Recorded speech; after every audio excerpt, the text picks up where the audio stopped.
आदरणीय साथ संगत जी, प्यार से कहना धन्यकार जी। साथ संगत जी, दास आप सबके सामने एक साखी रखने जा रहा है।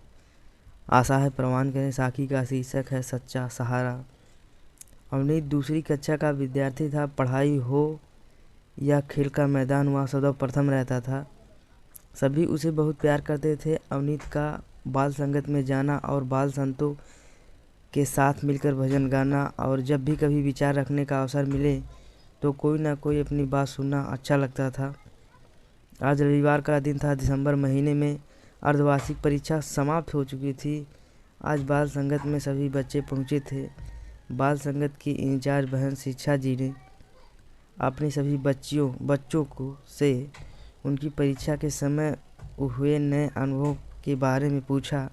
सब बच्चे अपनी अपनी बात कह रहे थे कि कैसे उन्होंने सुमिरन करके पेपर दिए।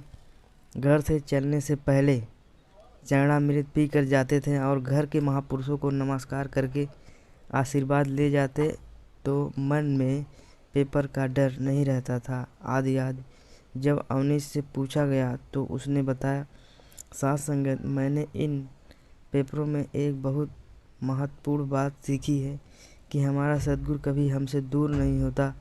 हम जब इसे याद करते हैं या पास ही खड़ा रहता है। जैसे मेरा अंग्रेजी का पेपर था। पेपर पढ़ते ही मैं बहुत खुश हुआ कि मुझे तो सारा पेपर ही आता है और हमेशा की तरह इस बार भी पूरे अंक ही मिलेंगे। परंतु जब मैं रिक्त स्थान वाले प्रश्न पर पहुंचता तो एक वाक्य में क्या भरना है समझ नहीं आ रहा था। मैंने अपने साथ वाले बच्चों के ऊपर बैठे दोस्तों की ओर अपना रबड़ फेंका ताकि वह मेरी ओर देखे और मैं उससे सहायता ले सकूं। लेकिन इतने में मेरे अध्यापक मेरे पास आकर खड़े हो गए।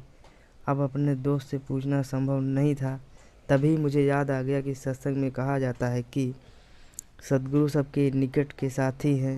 यदि सहायता चाहिए तो अपने सद्गुरु को पुकारो।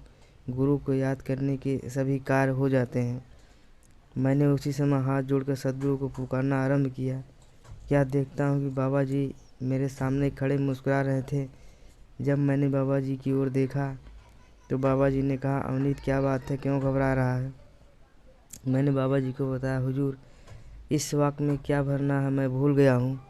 बाबा जी ने फरमाया, वह पांचों वाक्य दोबारा पढ़। जब मैं पढ़ता हुआ वहाँ पहुँचा तो मुझे एकदम याद आ गया कि इस रिक्त स्थान पर कौन सा शब्द भरना है। मेरे चेहरे पर अब मुस्कान थी। मैंने सद्गुरु बाबा हरदेव सिंह जी महाराज का धन्यवाद भी किया और कहा, बाबा जी आपने पहले क्यों नहीं बताया। तो बाबा जी बोले, अवनीत मैं तो तेरे पास ही था, परंतु पहले तूने मेरे से नहीं बल्कि अपने दोस्त से सहायता लेनी चाहिए थी। तूने जैसे ही मुझे पुकारा मैं पहुंच गया। इतना कहकर बाबा जी अदृश्य हो गए। अवनीत की बात सभी बाल संतों को सीख दे गई कि इधर उधर के सहारे लेने से अच्छा है अपने सद्गुरु का सहारा लें। गुरु के निरंकार से ही प्रकट होकर अपने भक्तों की सहायता करता है। सत्य है, गुरु मेरे सगी सदा है, नाले गुरु सदा हमारे पास रहता है।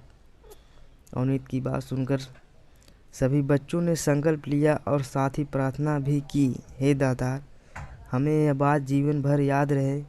केवल आप ही एक ऐसे सच्चे साथी हैं जो धूप हो या छाँव, मंगल हो या जंगल, हर समय अपना आशीर्वाद देते रहते हैं।